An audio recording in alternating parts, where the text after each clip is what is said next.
Take my hand and hold it tight. Look at the paintings, I'll be your guide. Don't stop looking in my eyes. Are you cold? Do you want to sit down? I've been here a million times, so I know my way around. Don't stop looking at me now. Hello friends, welcome to another video, and I'm so glad you're here again making me company. So for today's video, grab a cup of tea, coffee, a water bottle, whatever you feel comfortable with, and come with me in a journey among ink paintings and random thoughts. So today I would like to go through all the little paintings I've made for Inktober 2020. They are all stored in this little box here. I actually joined Fury Little Peaches prompts, so at the end this will be all about Peachtober 2020. I've been joining Inktober for 3 years in a row, and this experience made me realize what I really like to draw. So first, let's say editions of my Inktober's were a bit messy, without a real thread connecting all the drawings, let's say. I even didn't know which materials I wanted to use, so that's why I say they were a mess. But on 2020, after almost a year of pandemic, isolation, thoughts and changes, I decided to participate again, but this time following the prompt list of a very talented artist and author, who is Fury Little Peach, to be clear. So first of all, I decided to go with black ink only, with a little help from brush pens and white gel pens. I decided in advance the format as well. Differently from the previous years, I decided to go for a Polaroid-like format on watercolor paper. This allowed me to stick with a size which was a reasonable size, since I had to draw and paint every single day. I made also a zine with all the paintings. Here it is. This is the little zine with all the paintings of this Peachtober 2020, and I've also included a sketch of all the materials that I used and that you'll see in a while. So here is the list of the prompt. So this will be in my shop as soon as I reopen it, around September, hopefully, this year. So stay tuned for this. So let's start with the tools and art materials I've used for this project.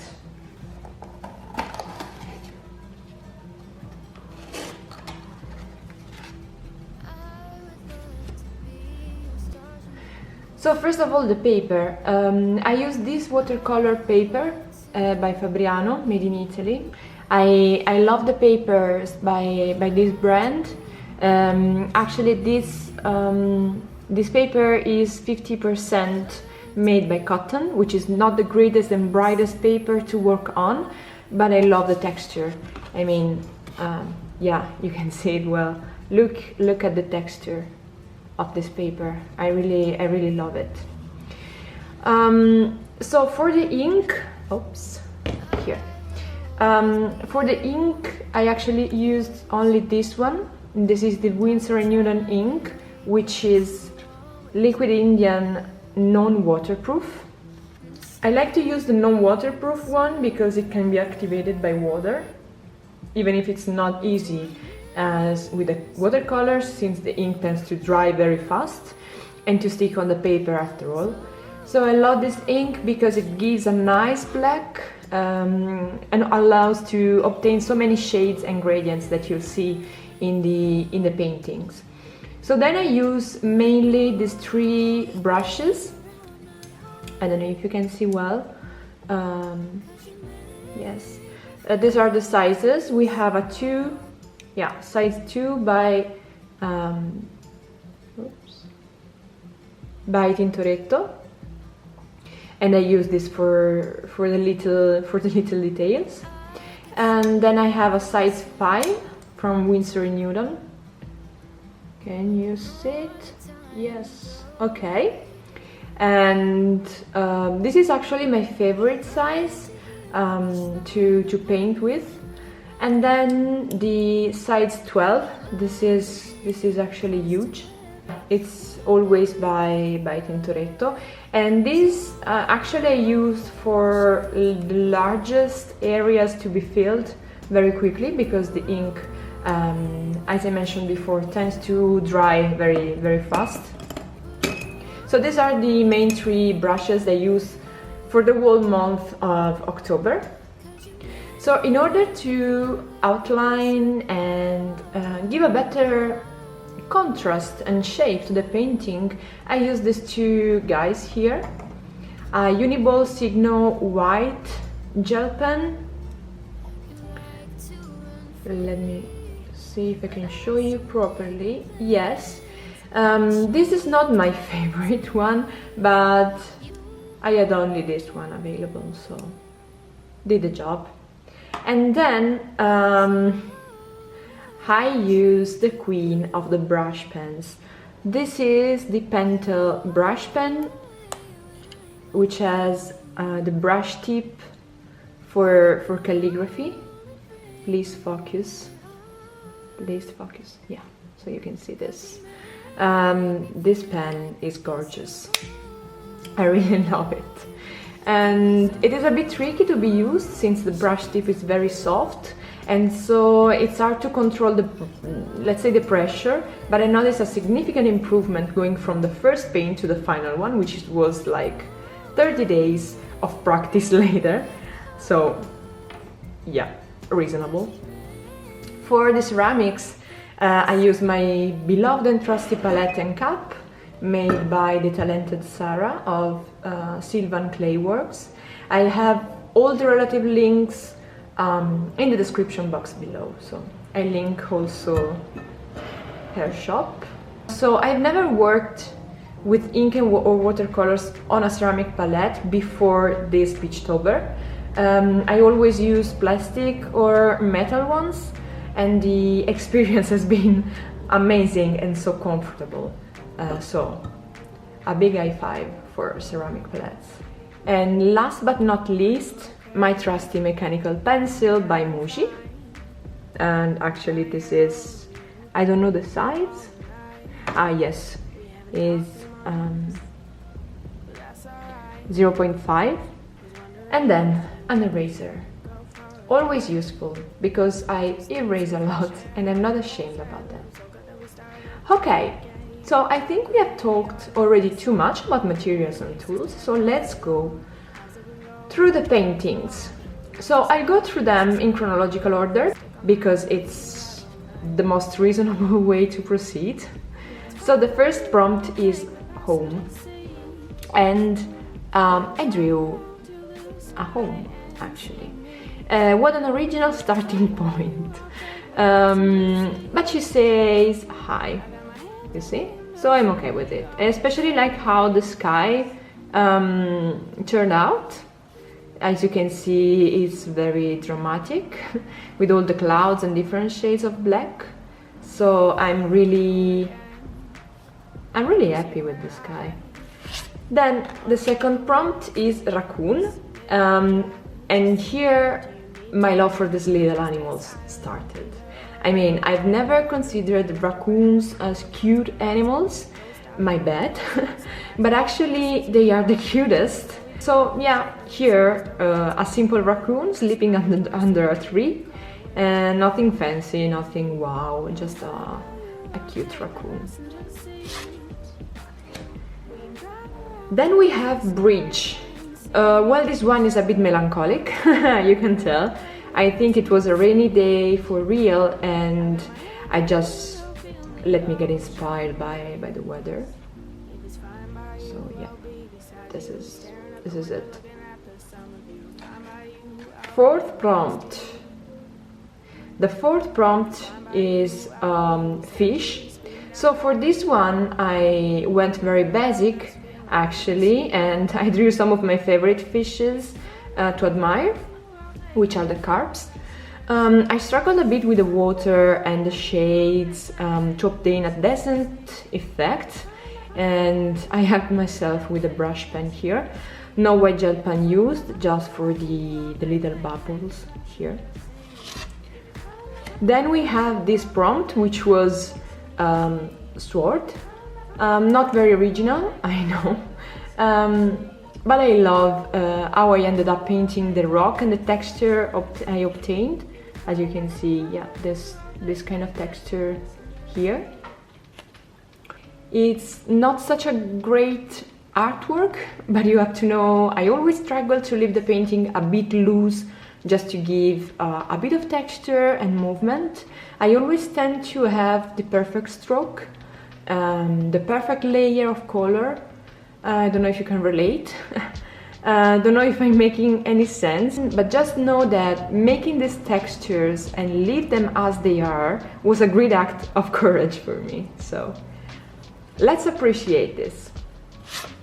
Then we have wood, and I played with ink and water to obtain something even slightly similar to the wood texture, as you can see.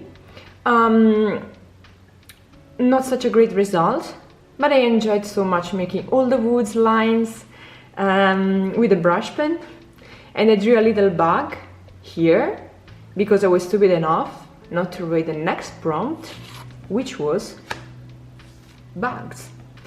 So, and I ended up drawing bugs again, but this time for a specific purpose. So in this painting I paid attention to the composition and the background, since the main character was the mushroom and it was very tall and thin. Also in this case you can see the textures on the sky and background. Hope you can see it well. And I played a lot with water and dry ink, as you can see in the bottom and in the sky. The eighth prompt was prize, and could I go through this whole project without some tributes to Harry Potter? Of course not, you know me already. So my prize was of course the 3 Winsor cup from the book Harry Potter and the Goblet of Fire, revealing her very true essence, being a portkey.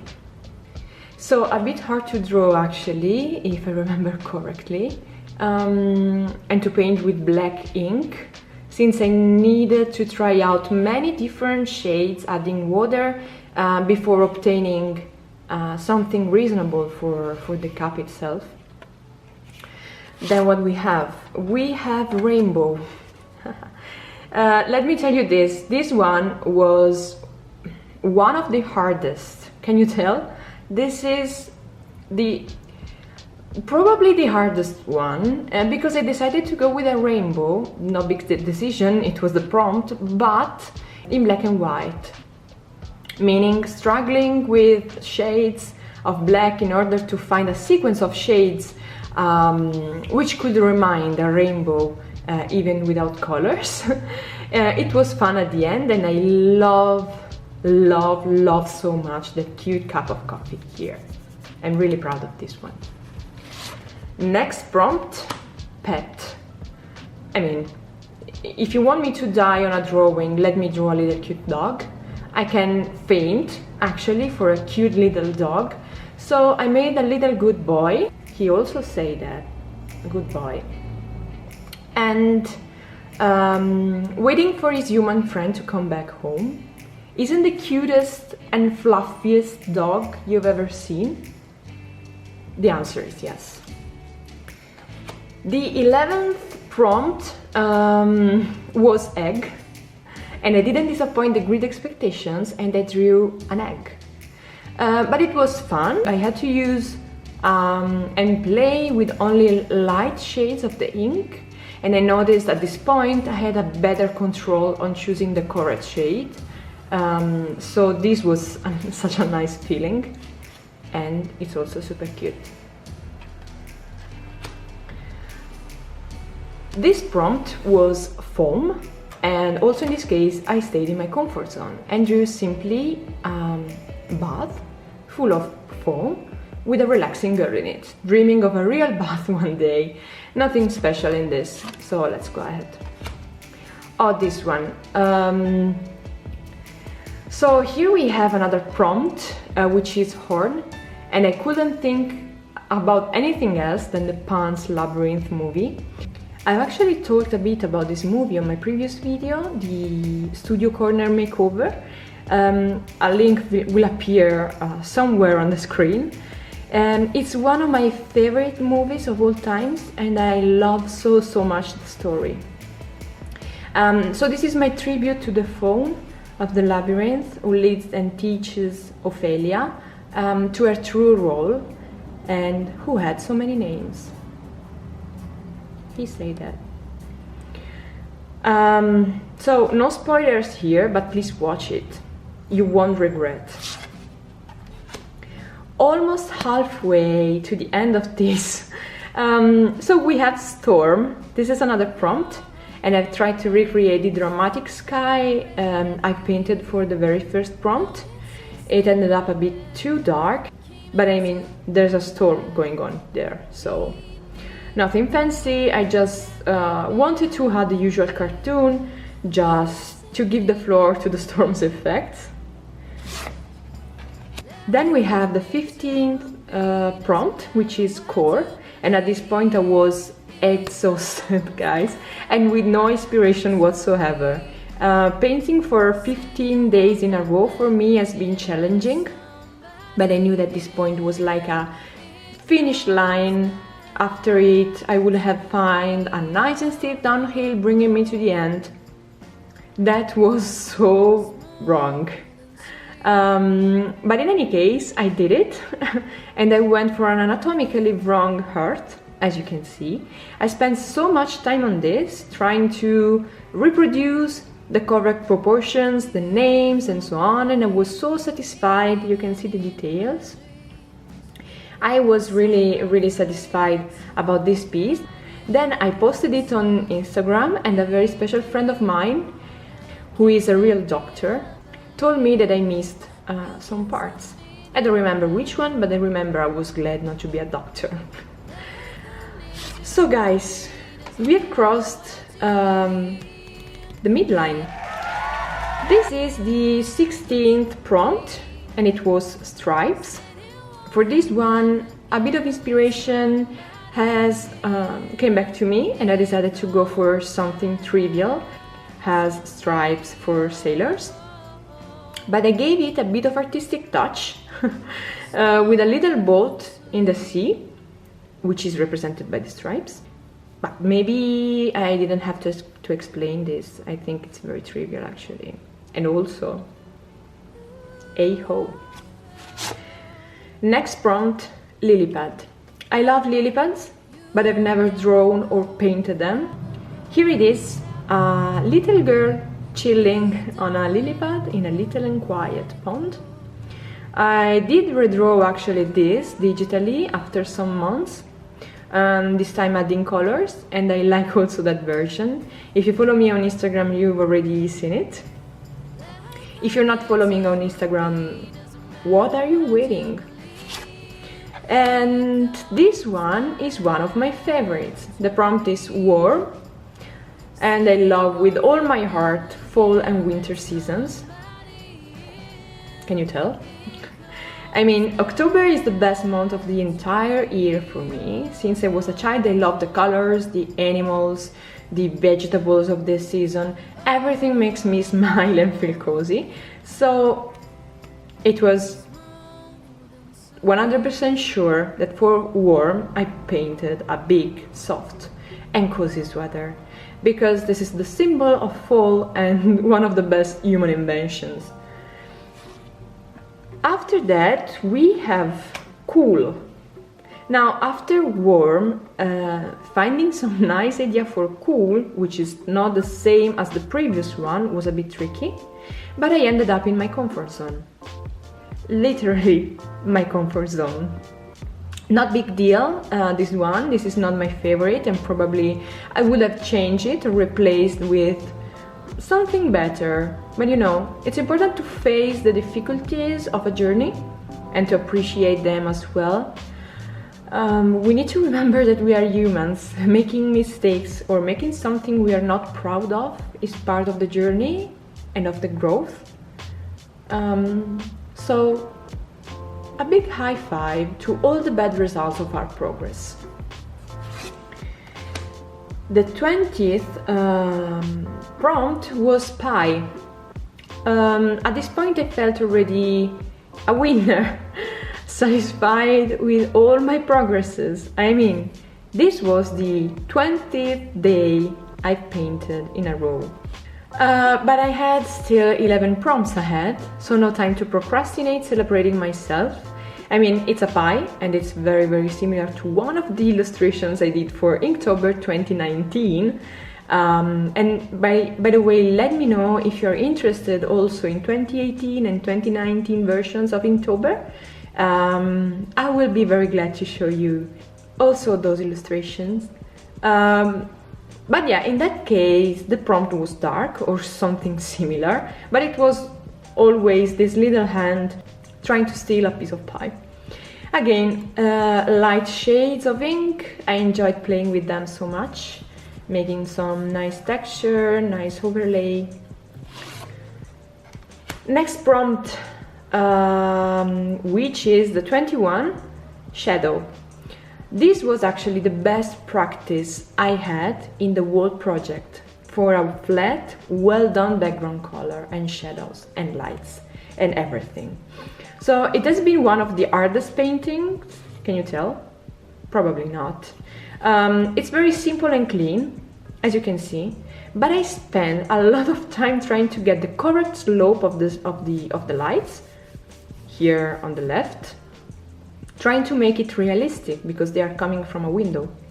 And I actually love the whole concept of the painting with the little cartoon saying, "You're my light." I think it's cute. Next prompt, as you can see, rain. You have to know that I enjoy rainy days, even if they are dark and a bit heavy. I love the feeling of being cozy at home, and most of all, love the rain sound. I could hear that sound all day long, for real. I've tried the brush pens for the rain, not the best decision, as you can see. But hey, it ends up perfectly with the mood of this painting. Fine. The next one is one of my favorite, which is glow.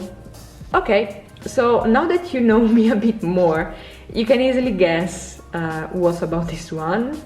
Of course, it's Harry Potter. You can tell me glow without thinking.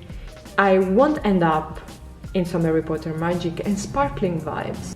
So here he is, our little Harry Potter practicing with his Lumos spell. It's also a bit dirty, as you can see. Can you see? Nope. Yeah, it's a bit dirty. It's not very precise actually. I struggled a lot with this gradient actually, with this gradient here from dark to light. And I think the washi tape actually didn't survive 100% to this. Number 24, Carton. This one is another piece I lacked creativity. The first thing occurred to me was a cat, because, well, you know, the mysterious bond between a cat and a carton. Not very much to say about this. Pretty simple. He says, "Don't you dare." Cute. The next prompt is burn, and it's the number 25. So I tried my best to represent a little flame from a match. I think I made it even if the two fingers here don't convince me even after months. Don't know why, maybe it's the thumbnail here. Well, what's done is done. And that's okay. That's another one. This prompt is hat, and I kept going with my pure creativity at this stage of the project. Drawing and inking every single day a different idea is exhausting. For this one, believe me, I had no idea about what I was going to draw, literally. I scrolled Pinterest, Instagram, Google Images, and many more resources for about 1 hour. This is the most decent result I ended up. Not a big fan, but still something. After that, we have a cool prompt, actually. It was orchard. I started immediately thinking about an apple orchard, I don't know why, and I made a 2 hours drawing and painting session for something I believe was very simple. Naive Sylvia. But I really like the result. It's like an old picture of some apples hanging from a tree. Can you relate? I don't know, maybe just me, but I like it. The prompt number 28 is bloom, and I'm so proud of this one. Maybe because it was a sign of what my style will have become in the future. I mean, here I see a lot of my recent illustrations, and I'm so glad I experimented with humans that time. This is not my style, but you can see some hints, and I'm very happy for this. I didn't want to draw and paint flowers for bloom after the sequence of non-creativity I made. So I struggled a bit with the concept, and who better than children to express bloom? And she says, I'm taller. And she's right. Last 3 prompts, guys. If you made it till here, congratulations and thank you so much. So let's go immediately ahead. Okay, so the third last prompt is fossil. So here you need a bit of introduction. I don't think I've never told you this, but I'm a big fan of Jurassic Park. The first 3 movies, not the recent ones, to be clear. I'm a big fan since I was a child, and I'll always be. So my tribute to the cult of my life couldn't wait longer, and of course I drew my favorite dinosaur of all the times, the Triceratops. I hope I've pronounced it correctly. So here I had the same struggle as for the Earth illustration I've shown you previously.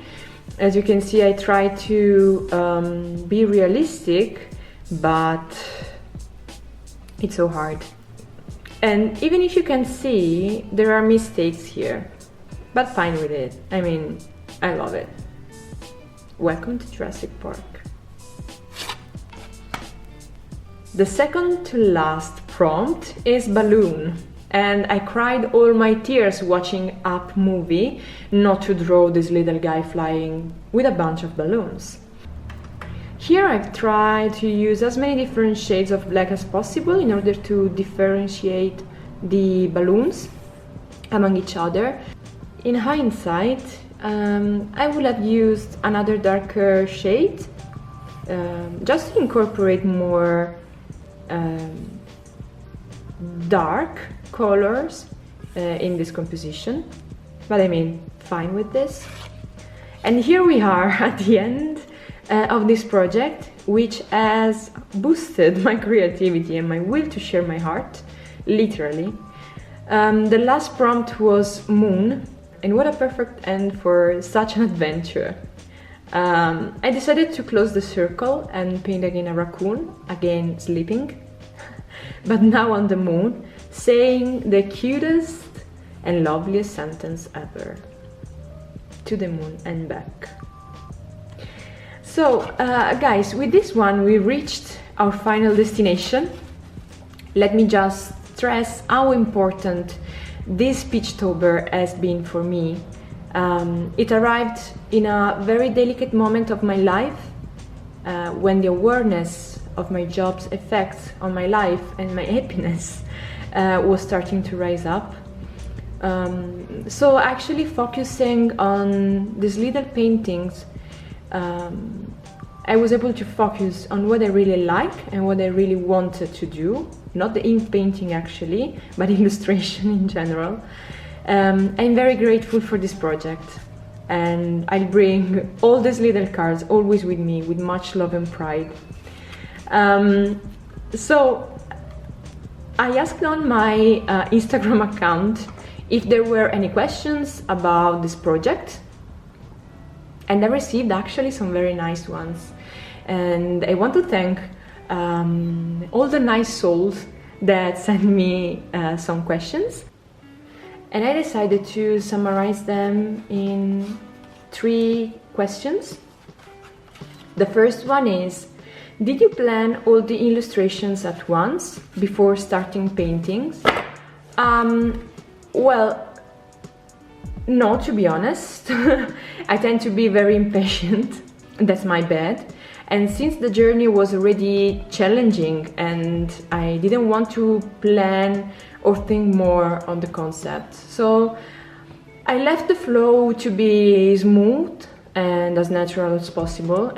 And actually you can see it in the repetition of the bag in the 2 prompts, because I didn't read the full prompt list very often, let's say. But yeah, this is me, and I think it's okay if a project reflects our personality, even with flaws. The second question actually is, which is your favorite? This is the hardest question. I don't know if I have only one favorite, but I can try identifying it. Let's see, let's do it together. Okay, the rainbow one is the cutest and I am proud of the result with all those shades. Let's put it this way. The sailor with the stripes appeals to me because of the concept. I like very much what I ended up with. Let's think. This one with the shadows makes me smile, just for the progress I've experienced with this one, and for the concept actually, because it's really cute. This one is another favorite. This little girl blooming. She's really cute. Also the Jurassic Park tribute, it's so nice.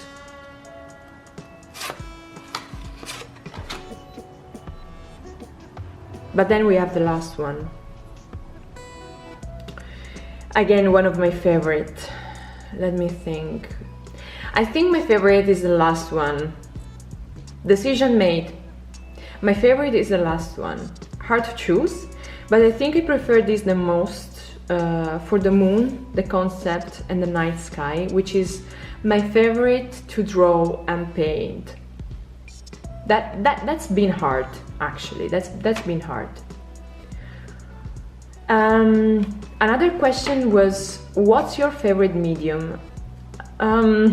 This is another tricky one because I usually draw my iPad, so I would say digital medium. But actually, I'm in love with so many media, and without any doubt, my favorite media are watercolors. No doubts at all, actually. That's why I had so much fun with non-waterproof ink, because it can behave like watercolor somehow. So the perfect match of media for me is the combination of watercolors and colored pencils, because it creates such an amazing texture and vibrant colors, and I really would like to have more time to practice, and hopefully soon I will have more time. So I think we reached the end of this video. Thank you for being here till now. And for asking me questions, for being interested in my art. This really means the world to me. I've never said that loud, but it's so true. It's so true, guys. And you make everything possible, each one of you, building our lovely community and growing together. So yeah, love you, and hope this video was nice and chilling for you. Bye!